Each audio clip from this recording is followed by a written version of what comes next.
I remember one, if I can take a little time. Of course. I have to explain this a bit.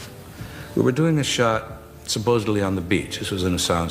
Rock Hudson was one of Hollywood's biggest stars in the 1950s and 1960s, known for his handsome looks, charming smile, and romantic roles on the big screen. To the world, he was the perfect leading man, strong, confident, and the kind of actor every woman dreamed about. But behind the cameras, Hudson was hiding a secret life that very few people knew about. His career was carefully shaped by the movie studios, who built a picture-perfect image of him for the public. That image included being a straight man who dated glamorous women, when in reality, Rock Hudson was living a life full of fear, secrecy, and struggles with his own identity. In those times, being openly gay in Hollywood was not only seen as scandalous, but it could also destroy a career. For Hudson, this meant lying about who he was for decades. What makes his story even more shocking is how the truth came out, not just through whispers and rumors, but through a private tape that revealed the reality he could never say out loud. His story is more than just about one man. It shows how Hollywood once controlled the lives of its stars and how the world reacted when a beloved icon was forced to live behind a mask. Rock Hudson was born as Roy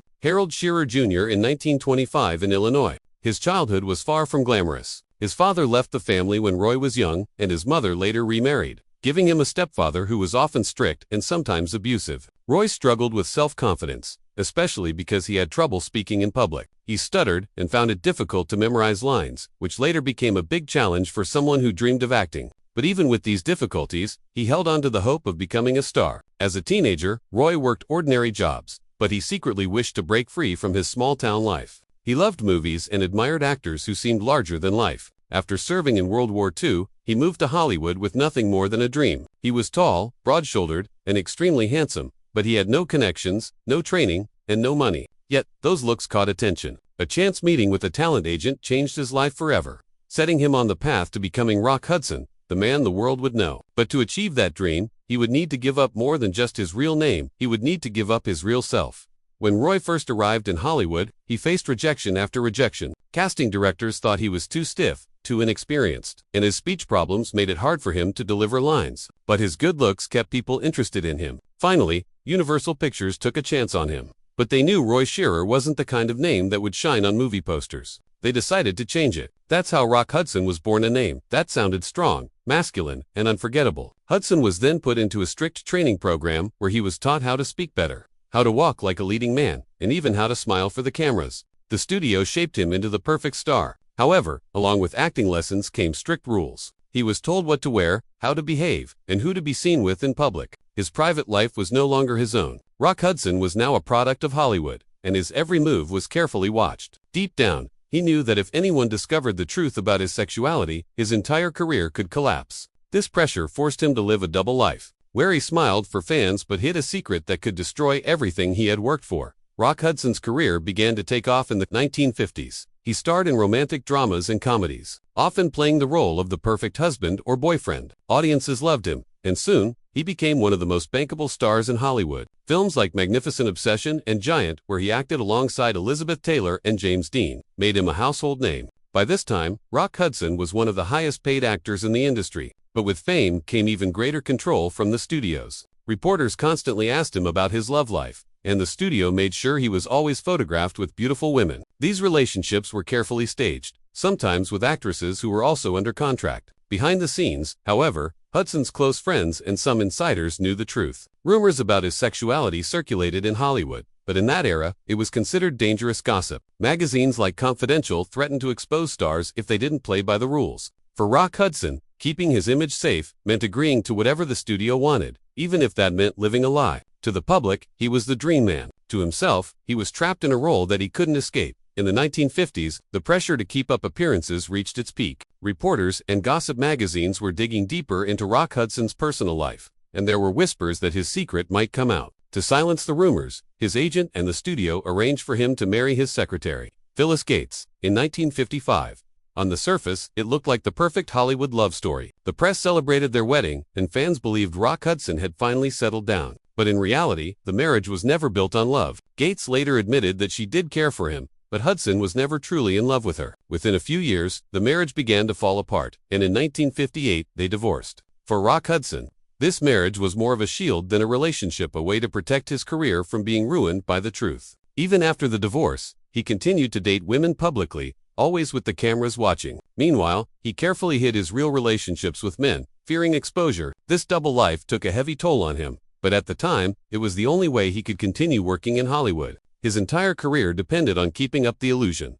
For years, Rock Hudson lived in fear of exposure. Then came the scandal that shocked Hollywood, a secret tape that revealed details about his private life. The tape, which later surfaced, captured Hudson speaking openly about his sexuality, something he had never dared to say in public. For many, it confirmed what had only been rumors before. While some people in Hollywood already knew the truth, the public was not prepared for such a revelation. In the 1960s and 1970s, being gay was still seen as scandalous. And for someone like Hudson, whose career was built on his romantic image, it was career-threatening. Although the tape wasn't widely released at the time, the whispers grew louder. Fans began to question his relationships, and magazines speculated about his private life. Still, Hudson managed to continue acting, especially in television shows like Macmillan and Wife. But the fear never left him. Every time he stepped in front of the camera, he knew he was playing more than just a role in a movie. He was playing the role of Rock Hudson, the man the world thought he was, instead of the man he really was. By the early 1980s, Rock Hudson's health began to decline. In 1984, he was diagnosed with AIDS, a disease that at the time was poorly understood and carried enormous stigma. At first, he kept his diagnosis a secret,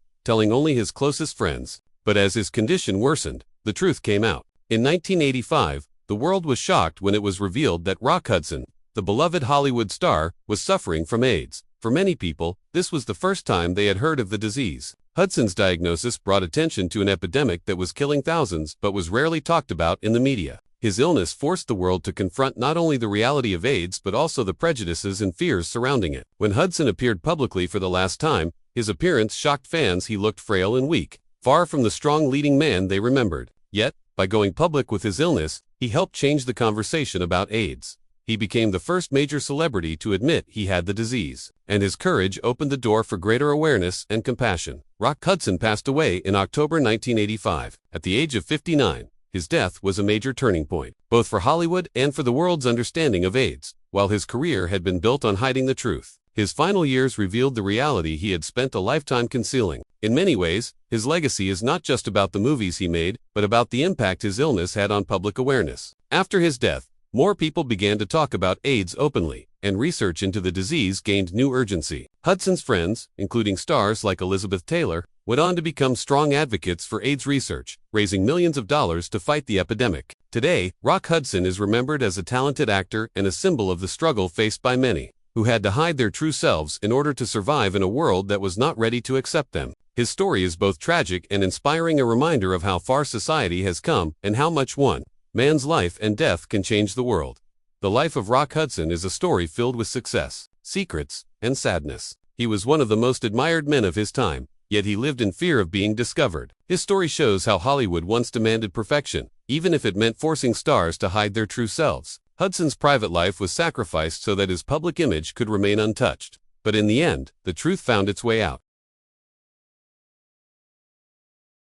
To fully understand Rock Hudson's story, it is important to look at how Hollywood worked in the 1940s and 1950s. During this period, the studio system controlled almost every part of an actor's career and personal life. Stars like Hudson were not seen as individuals, but as products that needed to be carefully packaged and sold to the public. Studios such as Universal, Warner Bros., and MGM signed actors under long-term contracts, which often gave the companies the power to decide what roles they would play, how they would dress, and even what they could say in public. In Hudson's case, Universal knew that his incredible good looks could make him a star, but they also knew his private life could become a problem if it was ever revealed. To protect their investment, they built a perfect image for him, an all-American, masculine man who was desirable to women and admired by men. The studio arranged dates with actresses, carefully planted stories in magazines, and made sure photographers captured him in ways that matched this ideal. For Hudson, this meant that almost nothing about his public life was real. He could not openly be himself, because doing so would have destroyed not only his career but also the financial interests of the studio. The control was so intense that many actors of that era felt like prisoners, unable to make choices about their own lives.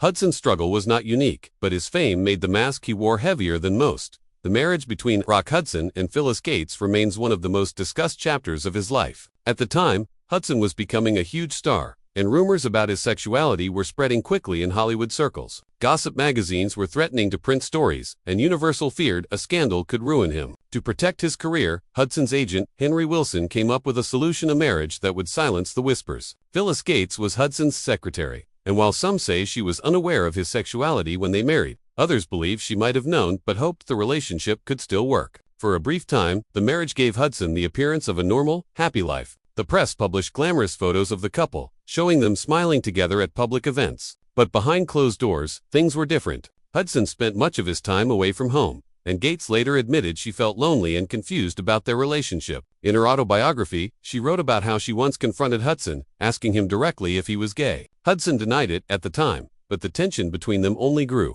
Within 3 years, the marriage ended in divorce. For Phyllis, the marriage left her heartbroken and humiliated. For Hudson, it was a painful reminder of how much of his life was being controlled by fear and image. The marriage may have protected his career temporarily, but it also trapped him in a relationship that was never real. Living a double life took a heavy toll on Rock Hudson. On one side, he was adored by millions as the perfect leading man, acting in some of Hollywood's most successful films. On the other, he was constantly afraid of being exposed. The effort to maintain this illusion meant he could never truly relax, even around friends. He had to be careful about who he trusted and where he went. Many of his real relationships had to be kept in the shadows, away from the public eye. This kind of secrecy caused him emotional pain and made it difficult to form stable, lasting bonds. Some of Hudson's close friends later revealed that while he could be charming and funny in private, there was always a sadness beneath the surface. He longed to live openly, but knew that society, and especially Hollywood, would not accept him. The fear of scandal meant that even when he was surrounded by people, he often felt isolated and alone.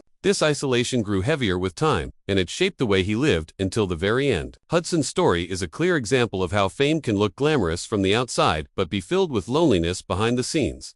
When Rock Hudson was diagnosed with AIDS in 1984, the disease was already spreading rapidly, but very few people were talking about it openly. At that time, AIDS was considered a death sentence. There was little medical knowledge, almost no treatment, and a lot of fear and misinformation. Many people believed it only affected gay men, and the stigma was so strong that victims were often treated with cruelty or completely ignored. Hudson's diagnosis changed everything. When he made his illness public in 1985, it shocked the world. For the first time, AIDS was no longer seen as a disease that only affected unknown people. It had touched one of the most beloved Hollywood stars. Hudson's appearance at a press event in Paris in July 1985, where he looked weak and frail, made global headlines. His openness forced the media to pay attention to the epidemic in a way they had avoided before. Politicians, too, could no longer ignore the issue. The announcement of his illness led to a surge in donations for AIDS research and inspired more compassionate conversations. Though Hudson never became a public activist in the same way as Elizabeth Taylor later did,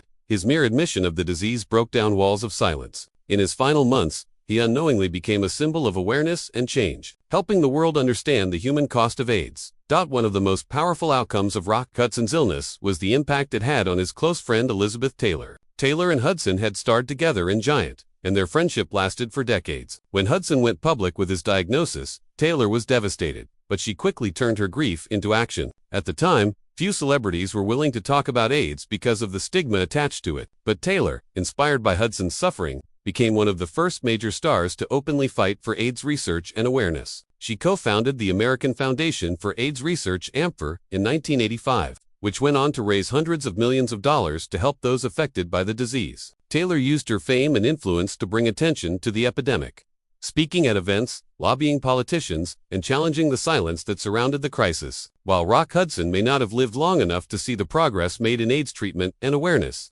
his illness was the spark that inspired others like Taylor to carry the torch forward. In this way, his personal tragedy contributed to a global movement that saved countless lives.